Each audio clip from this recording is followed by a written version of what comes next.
महाप्रभु जी श्रीमद वल्लभाचार्य जी ગોવર્ધન લીલાને ઇન્દ્રમાન ભંગ લીલા કહે છે. મોટા ભાગે લોકોના મનમાં એમ છે કે સંપત્તિ જો જોઈતી હોય તો સત્તાધીશોની પગચંપી કરો. ઇન્દ્ર સત્તા કા પ્રતીક. નંદબાબાએ કહ્યું, લાલા આપણી આ પરંપરા છે, ઇન્દ્ર આપણને સંપત્તિ આપે છે એટલે આપણે એની પૂજા કરીએ છીએ. લાલો કહે છે, બાબા ઇન્દ્ર આપણને સંપત્તિ નથી આપતો, આપણને સંપત્તિ તો ગોવર્ધન આપે છે. આપણે ગોવર્ધનની પૂજા કરવી જોઈએ. નંદબાબા કહે છે, પણ લાલા આટલા વર્ષોની પરંપરા લોકો માનશે. લાલો કે હું સમજાવી જોઉં. બ્રજવાસીઓની extra ordinary annual general meeting થઈ અને એમાં લાલાએ આ રજૂઆત કરી છે. બધા પ્રશ્નો તો બહુ પૂછાયા. યાદ રાખજો, ધર્મના ક્ષેત્રમાં મોટા ભાગે લોકો ગતાનુગતિક હોય છે. આગળથી જે ચાલ્યું આવ્યું એ પાછળ સોંપી દેવું, આપણે હલાવી. ફેરફાર કરવા માટે લોકો બહુ રાજી નથી હોતા, क्योंकि उनकी हिम्मत ही नहीं होती. ધર્મને વિશે સમજવા માટે પણ ઉત્સુક નથી હોતા અને ફેરફાર કરવા માટે પણ ઉત્સુક નથી. પરંપરા બસ ये चला आ रहा है. કેટલીક અર્થવિહીન પરંપરાઓ ઘૂસી ગઈ હોય તો એ ચાલ્યા કરે, બસ ચાલે છે ને. કારણ કે ધર્મની અંદર મોટાભાગે ડર અને લાલચ હોય છે. શ્રી કૃષ્ણે ક્રાંતિ કરી, ધર્મમાંથી ડર કાઢી નાખ્યો, લાલચ કાઢી નાખી અને એને બદલે બુદ્ધિનિષ્ઠ ધર્મ સ્થાપિત કર્યો છે. ઇન્દ્ર કેવી રીતે સંપત્તિ આપે? અત્યારે આપણે કયો વ્યવસાય સ્વીકાર્યો છે? રજવાસીઓ કે આપણે બે વ્યવસાય સ્વીકાર્યો છે, ખેતી અને ગોપાલન, ગાયોની સેવા. આપણા ખેતરો ક્યાં છે? ગોવર્ધનની આસપાસના પ્રદેશમાં. આપણી ગાયો ક્યાં ચરે છે? ગોવર્ધનની આસપાસના પ્રદેશમાં. એનો અર્થ એમ થયો કે આપણા જીવનમાં આવતી સંપત્તિનો એક એક કણ શ્રી ગોવર્ધનની કૃપાથી આવે છે. આપણે એની પૂજા કરવી જોઈએ. લાલા, અમને તો ગોવર્ધનની પૂજા કરતા આવડતું નથી. કૃષ્ણ કહે છે, શ્રદ્ધા છે? તો કે હા, શ્રદ્ધા પૂરેપૂરી. વિધિ હું સમજાવીશ. લાલન સૌ રજવાસીઓને લઈને શ્રી ગોવર્ધનની પાસે ચાલ્યા છે. ગાડાઓમાં સામગ્રી ભરીને લઈ આવ્યા છે. પરિક્રમા કરી અભિષેક કર્યો છે. જે લોકોએ વ્રજની યાત્રા કરી હોય, એક ક્ષણ માટે આંખો બંધ કરીને પહોંચો જતીપુરા.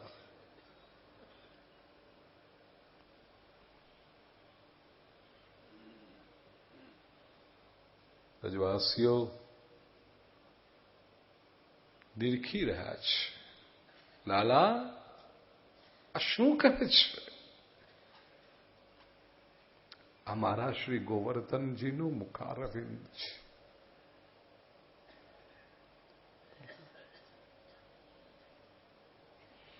અભિષેક કરે છે.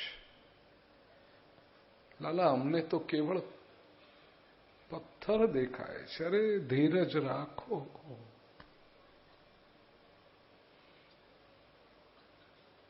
સાક્ષાત ઠાકોરજી છે.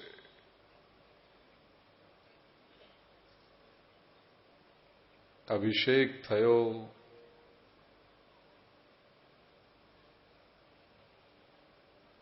પીતાંબર ધારણ કરાવ્યું.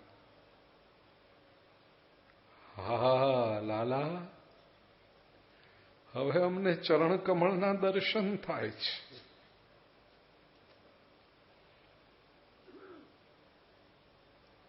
કંઠમાં માલાજી અર્પણ કર્યા છે.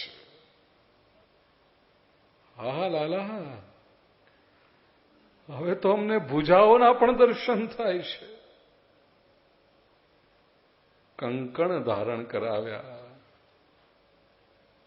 ઉપર્ણ ઉડાડ,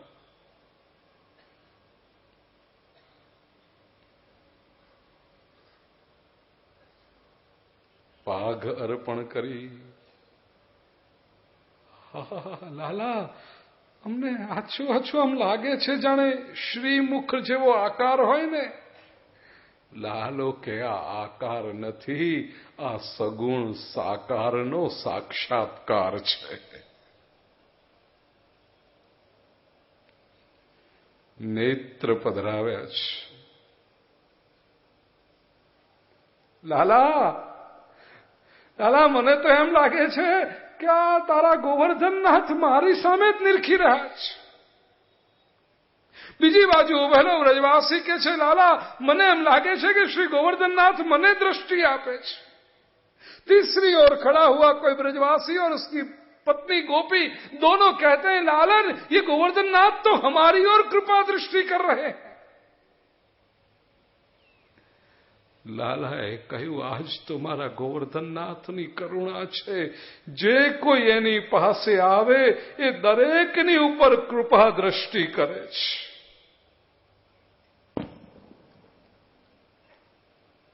સુહામણું તિલક અર્પણ કર્યું છે. કુંડળ અર્પણ કર્યા. લાલા, આ તારો ગોવર્ધનનાથજી ખૂબ રૂપાળા દેખાય છે. હો,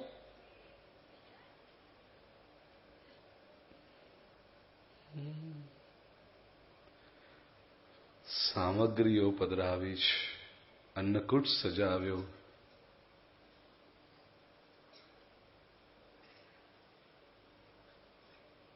બાલમિત્રો બહુ ભાવથી દર્શન કરે છે. એક બાળક લાલનની બાજુમાં ઉભો હતો. એને ધીરેથી પૂછ્યું, લાલા, આપણે આટલી બધી સામગ્રી અર્પણ કરી છે, આ તારો ગોવર્ધનનાથ આરોગશે? લાલો કે, ગોવર્ધનનાથ મારો એકલાનો નથી, સૌનો છે. અને આરોગશે એ ભવિષ્યકાળ નથી, એ આરોગી જ રહ્યા છે. આ બાજુ એક મિત્ર ઉભો, તેણે ધીરેથી આવીને લાલાના કાનમાં કહ્યું, લાલા, મને કઈ દેખાતું નથી હોય આરોગતા હોય હું. લાલો કેમ?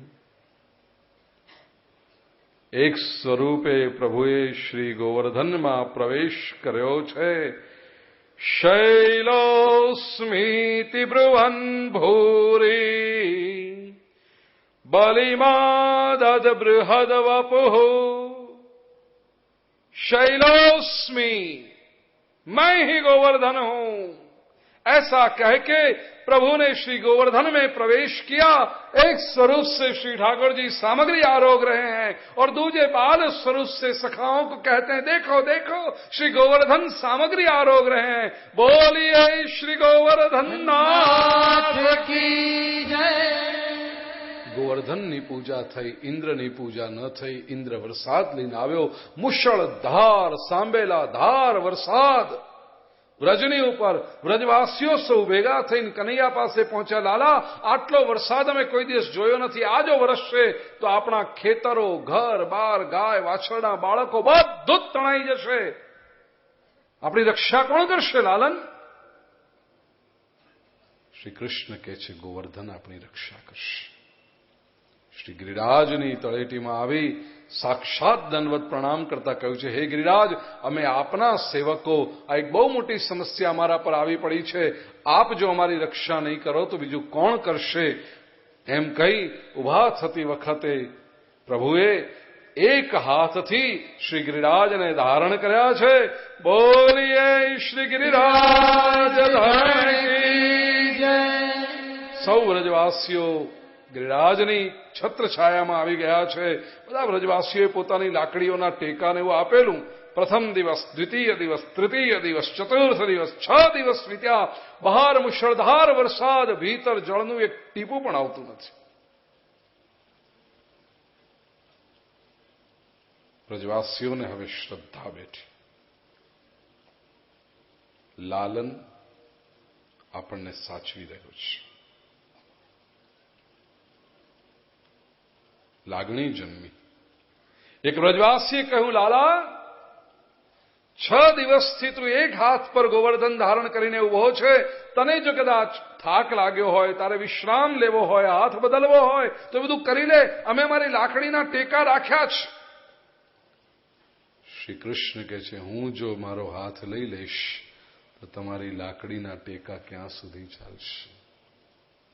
7મે દિવસે ઇન્દ્રને પોતાની ભૂલ સમજાઈ, પ્રસાદની લીલા સમેટી લીધી, પ્રભુ પાસે આવીને ક્ષમા માગી છે. પરમાત્માએ ઇન્દ્રને ક્ષમા આપી, ઇન્દ્રે પ્રભુની સ્તુતિ કરી.